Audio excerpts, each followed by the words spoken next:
حضرت سوال ایک ایسے ہی، چونکہ بات چل رہی تھی رحمت کی، رحمت عام کی، تو اللہ کی رحمت عام اور خاص بھی ہوتی ہے؟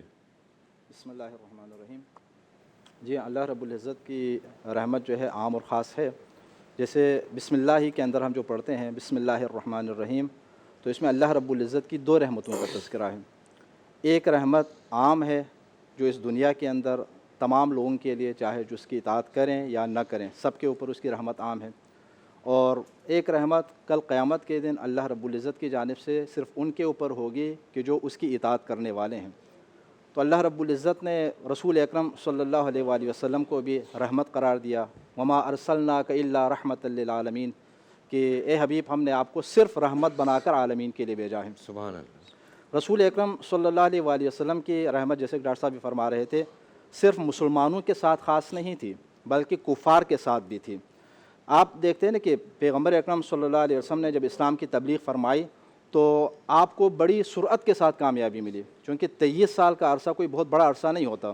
مکہ مکرمہ کے اندر 10 سال اور مدینہ منورہ میں مکہ مکرمہ کے اندر 13 سال، مدینہ منورہ کے اندر 10 سال، اور مکے میں تو ویسے بھی کم تعداد میں تھے، زیادہ تر کامیابی یہاں تشریف لانے کے بعد ہوئی۔ تو اتنی کم مدت میں اسلام پھیلا، پورے جزیرۃ العرب کے اندر دین کا پیغام پہنچا، سارے لوگ دائرہ اسلام کے اندر آئے۔ تو اس میں اس اسلام کی سرعت کے ساتھ تبلیغ میں آپ کی رحمت کے پہلو کا ایک خاص دخل شامل ہے، چونکہ آپ نے اپنی رحمت کا جو اظہار فرمایا ہے اپنے عمل کے ذریعے، اپنے قول کے ذریعے، اپنے کردار کے ذریعے، جس کی وجہ سے لوگ اسلام کی طرف کھنچتے چلے آتے تھے۔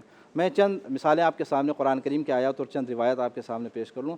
جیسے سورہ مبارکہ آل عمران کے اندر اللہ رب العزت کا فرمان ہے کہ فَبِمَا رَحْمَةٍ مِّنَ اللَّهِ لِنْتَ لَهُمْ وَلَوْ كُنْتَ فَظًّا غَلِيظَ الْقَلْبِ لَانفَضُّوا مِنْ حَوْلِكَ فَاعْفُ عَنْهُمْ وَاسْتَغْفِرْ لَهُمْ۔ یہ اللہ رب العزت کی رحمت ہے اے حبیب کہ آپ ان لوگوں کے لیے نرم دل واقع ہوئے ہیں۔ اگر آپ سخت دل ہوتے، آپ کا دل سخت ہوتا، تنگ مزاج اگر آپ ہوتے، تو لوگ آپ کے ارد گرد سے پراکندہ ہو جاتے۔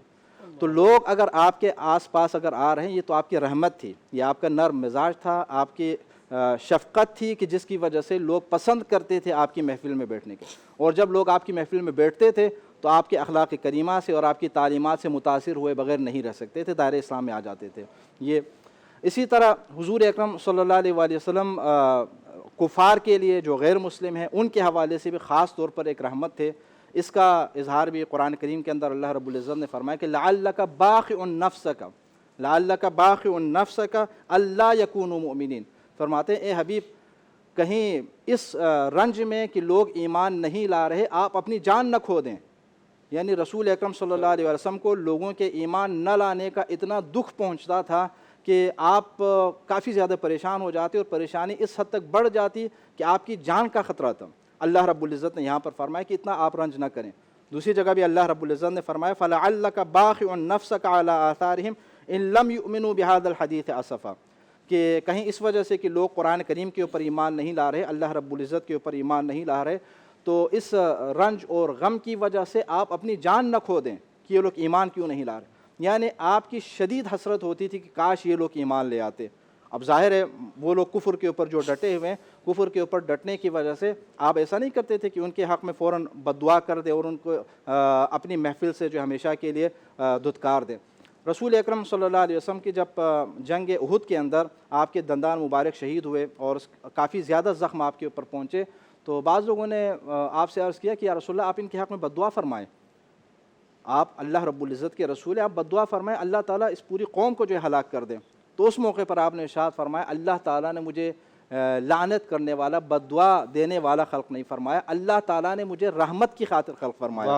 اور اس کے بعد اللہ آپ نے دعا فرمایا اللہم اہدنی قومی فانہم لا یعلمون، اے پروردگار میری قوم کو ہدایت عطا فرما چونکہ یہ لوگ مجھے جانتے نہیں ہیں، اگر جانتے تو اسلام لے آتے، آپ نے بد دعا نہیں فرمائے۔ اور اس کا چونکہ آپ جانتے تھے کہ یہ لوگ نہیں جانتے، لیکن بعد میں جب ان لوگوں نے جانا تو اسلام قبول کر لیا، اسی وقت اگر بد دعا کر لیتے تو ہلاک ہو جاتے۔ اسی طرح ایک اور مثال آپ کے سامنے، جیسے فتح مکہ ہے، فتح مکہ کے موقع پر رسول اکرم صلی اللہ علیہ وسلم فاتحانہ انداز میں مکہ مکرمہ میں داخل ہو رہے ہیں، تو ظاہر ہے کفار جو ہے مقابلہ کرنے کی پوزیشن میں نہیں، تو بعض لوگ وہاں پر نعرہ لگا رہے تھے کہ الیوم یوم الملحمہ، آج تو انتقام کا دن ہے، آج تو بدلہ لینے کا دن ہے۔ الیوم تستحل الحرمہ، آج تو حرمت پامال کیے جائیں گے، اس کو حلال کیا جائے گا۔ تو جب یہ خبر آپ تک پہنچی تو آپ نے پھر حضرت علی علیہ السلام کو وہاں پر بھیجا، اور اس کے بعد آپ نے فرمایا کہ جاؤ جا کر ان سے وہ علم لے لیں اور یہ اعلان کروا دیں کہ الیوم یوم المرحمہ، آج بخشش کا دن ہے، اللہ آج معاف کیے جانے کا دن ہے۔ اور پھر آپ جب فاتحانہ انداز میں مدینہ مکہ مکرمہ کے اندر داخل ہو گئے اور بتوں کو جب آپ نے توڑا، اور اس کے بعد جب آپ نے ان کو جہاں جمع کر کے کفار کو جمع کر کے ہمیں ان کے ملے گا سامنے اعلان فتح فرمایا، مکہ، ہم اس پہ بڑی تفصیل سے ایک جملہ آپ انشاءاللہ نے بات فرمایا کریں تھا، گے۔ وہ صرف آخر میں آپ کے سامنے عرض کر دوں۔ آپ نے حضرت یوسف علیہ السلام نے اپنے بھائیوں کے لیے جو جملہ فرمایا تھا، لا تثریب علیکم اليوم، آج تمہارے اوپر کوئی بھار نہیں ہے۔ تو یہ آپ کا اخلاق کریمہ تھا، ان کفار کے لیے آپ کی رحمت تھی، جس کے نتیجے میں یہ لوگ دائرہ اسلام کے اندر آ گئے۔ تو اسلام کی پھیلنے کا ایک بہت بڑا سبب حضور اکرم صلی اللہ علیہ وسلم کا رحمت للعالمین ہونا بھی تھا۔ سبحان اللہ۔